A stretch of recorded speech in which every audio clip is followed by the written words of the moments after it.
Salam dostlar, hamınızı xoş gördük. Deməli, İbn Sinanın həyat haqqında çox maraqlı bir hadisəyə rast gəldim.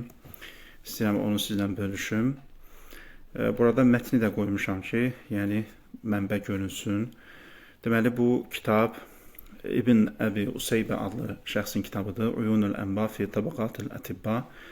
Həkimlər, təbiblər haqqında yazılıb. Burada ikinci cilddə, ilk səhifələrdə, 18-ci səhifədə İbn Sinanın həyatından danışır və burada olan məlumatlar İbn Sinanın tələbəsi Əbu Ubeyd Əl-Cürcani və ya Əl-Cürcani bu şəxsin vasitəsilə müəllif bu məlumatları əldə edib. Deməli, məsələ nədir dostlar? İbn Sina burada özü haqqında məlumat verir ki, o necə təhsil alıb, necə bu elmlərə yiyələnib və s. Ta bura gəlir deyir ki, hətta əhkəmtu ilməl mantiq və tabi'i və riyadi. İbn Sina deyir ki, mən məntiq elmini, təbiət elmini, riyaziyyatı yaxşı mənimsədim. Thumma ədəltu iləl ilahi. Sonra metafizikanı oxumağa başladım. Aristotelin metafizika əsərini oxuyur. Və qara'tu kitabə mə ba'də tabi'a. Aristotelin metafizika əsərini oxudum. Fəmə kuntu əfhəmmə fihi. Və deyir, bir şey başa düşmədim. Vəltəbəsə aleyyə qaradu vadi'ihi. Müəllifin dedikləri mənim üçün qaranlıq qaldı, görünmədir. Hətta əədtu qiraətəhu 40 mərrə. 40 dəfə deyir, yenidən oxudum. Amma heç bir şey mənim üçün aydın olmadı. O qədər oxuyub, təsəvvür edin, İbn Sina deyir ki, vəsara li məhfuzan. Əsəri mən əzbərlədim artıq. Təbii ki, 40 dəfə oxuyandan sonra artıq əsəri əzbərləyib. Amma yenə də bir şey başa düşməyibdir. Və deyir ki, mən əyəstu min nəfsi və qultu həzə kitabun la səbilə ilə fəhmihi. Deyir, artıq məyus oldum, fikirləşdim ki, yəni bu kitab artıq mənim üçün qaranlıqdır, heç nə başa düşməyəcəm.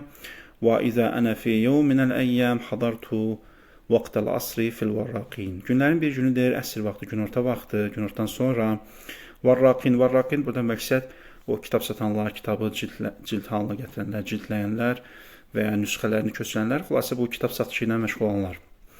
Deyir, oradaydım, sonra gördüm bir dəllal əlində bir kitab, yunədi aleyhi, kitabını satmaq istəyir.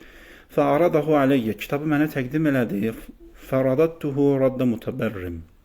Deyir, mən çox acıqlı şəkildə, narahat halda kitabı rədd elədim, geri çevirdim. Niyə? Çünki deyir, mən artıq fikirləşmişdim ki, artıq mən bu elmi başa düşməyəcəm, bu məsələni başa düşməyəcəm.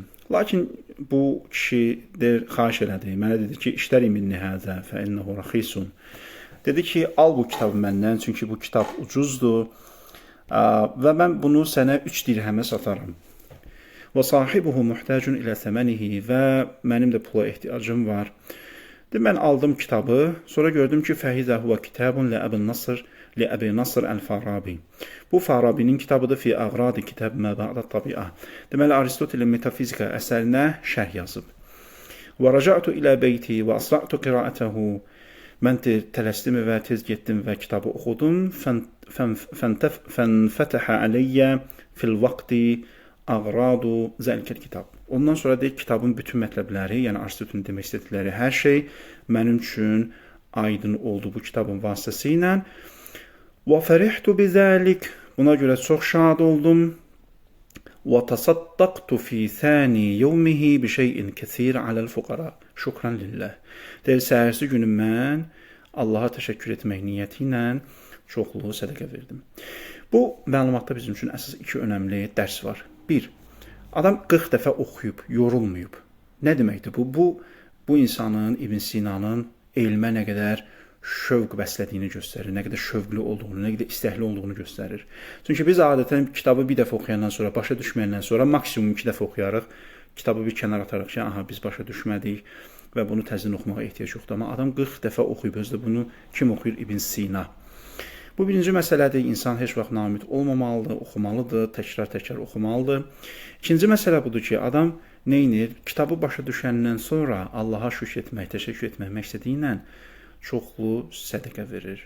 Bu əslində nədir? Bu şərq filosoflarında, müsəlman filosoflarında onu göstərir ki, bu insanlar rasionallıqla mənəviyyat arasında balansı hər zaman qoruyublar. Yəni elə deyil ki, bunlar ancaq rasional insanlar olublar və mənəviyyatla əlaqədar olmayıb. Xeyr, çünki İbn Sina da özü kitabında yazır ki, fəlsəfənin əsas məqsədi insanı həm intellektual olaraq, həm mənəvi olaraq kamilliyə çatdırmaqdır. Ona görə İbn Sinanın kitabı başa düşəndən sonra sədəqə verməsi bu normaldır.